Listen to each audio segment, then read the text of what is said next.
Hi and welcome to ICP 11. Uh, Here I have solved the problem of image segmentation using UNet architecture. In this ICP, I'm showing an exercise on UNet image segmentation. UNet is a modified CNN architecture. It has a symmetric structure. It has two parts. Number one is the contracting part. You can see this picture. Uh, the contracting part is on the left, encoders, and the expansive part is the other part, is the decoder, and at the bottom you have the bottleneck. Uh, there you don't have any contraction or the expansion. So that's pretty much UNet is. And then I'm sorry. So in this project, we have used we have created an algorithm to automate nucleus detection. Uh, so we developed a code using the data from the Kaggle challenge specified there that creates an artificial neural network model that can identify a range of nuclei across varied conditions. So let's first import all the setups, all the modules, libraries. As a next step, we install the Kaggle because we followed the classroom instructions to use the Kaggle data in this ICP. So to get the Kaggle data, I I used the API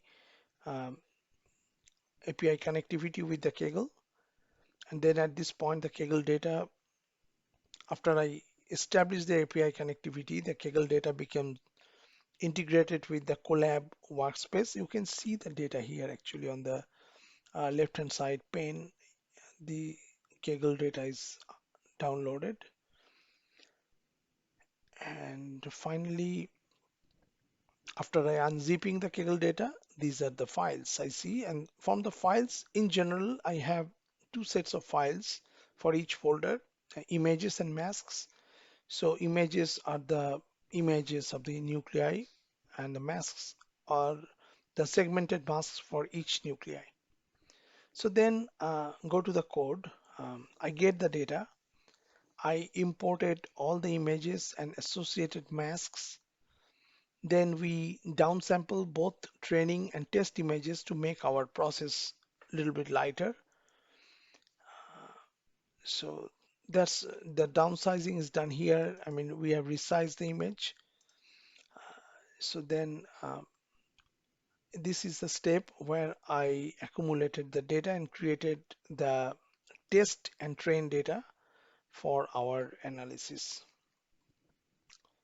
Let's see how does our training data look like. So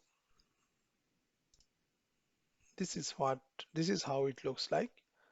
So the first one is the first data is um, basically it's a random image. The first one is the image, and the bottom one is the mask.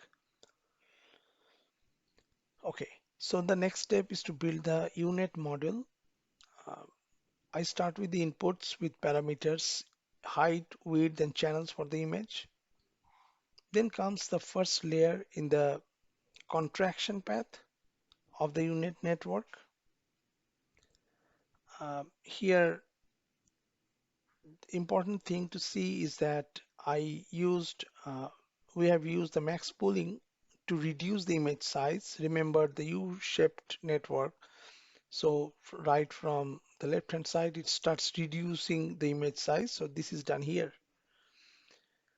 So I want to mention that I have made three changes in the model. I made other changes in other areas, but three changes in the model. First of all, I've used ReLU function instead of ELU. The ReLU improves the neural networks by speeding up the training process. So basically, for faster network, we use ReLU. So that's why I used it. Secondly, I introduced an layer,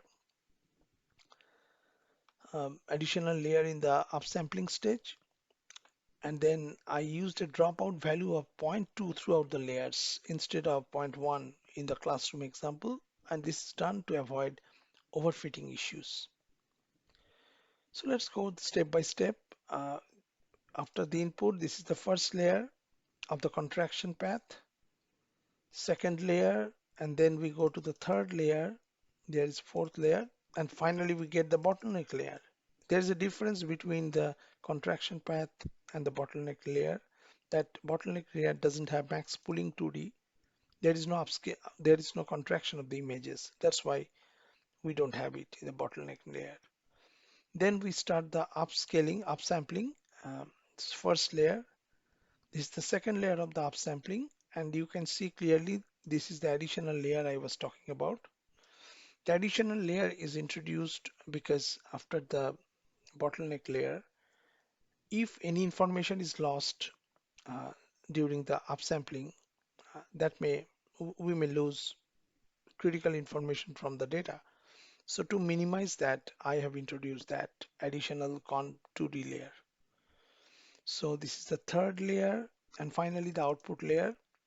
The noticeable thing is I've used sigmoid because we are dealing with a probabilistic situation where we identify a nucleus, mode probability is zero point 0.5, or we don't see any nucleus background, just a background, which is probability is less than zero point 0.5.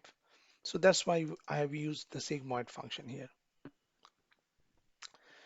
In the next step, I just defined the model in a variable and just plotted the model. I'm using a plot model utility. This is not there in the classroom code, but I used it because it provides us a good way to visualize the model. And you can see if you simply make it horizontal, if you could make it horizontal, you will get a feeling on the U-shaped nature. So this should be, I mean, that kind of thing you can see there. So then we have uh, another thing to mention, that we have used the matrix, fitting matrix. When we do the model fitting matrix, we didn't use the generic accuracy. Maybe the accuracy would increase the accuracy, but we don't need that level of accuracy in this case because we are dealing with identifying a nucleus or not identifying a nucleus. So we don't need to identify the background. That's why using the accuracy as a matrix is a wastage of um, resource in this case. So we have defined the dice accuracy um, function using this formula. And then I have compiled the model with Adam optimizer binary cross entropy.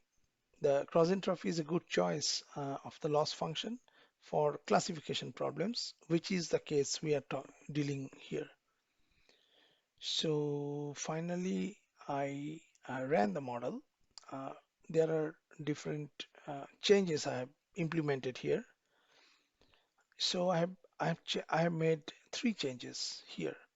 So basically, I set the patience level to be 10 in the early stopping part in the callbacks, and I used number of epochs to be um, 200 instead of just 20 in our case of the classroom code, and increase the batch size to allow enough statistics to get a good a good set of fitting parameters.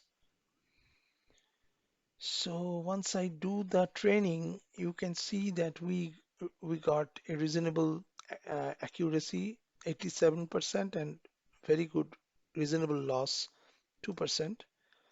And to validate the model performance, I picked up a random image and then evaluate how the model predicts on that image. The original image and the predicted image are found to be reasonably close. So basically, I learned how UNet architecture works to solve image segmentation problem. And I successfully ran the code, successfully modified the UNet architecture presented in the classroom. Uh, and made five, basically six changes on that. The requirement was four changes, but I made six changes. In the model, introduced a new layer, used different activation function, used different dropout levels. Also, I altered the patient's level, uh, the epochs, number of epochs, increase the number of epochs, and increase the batch size. So that is it for ICP 11. Thank you so much for listening to me.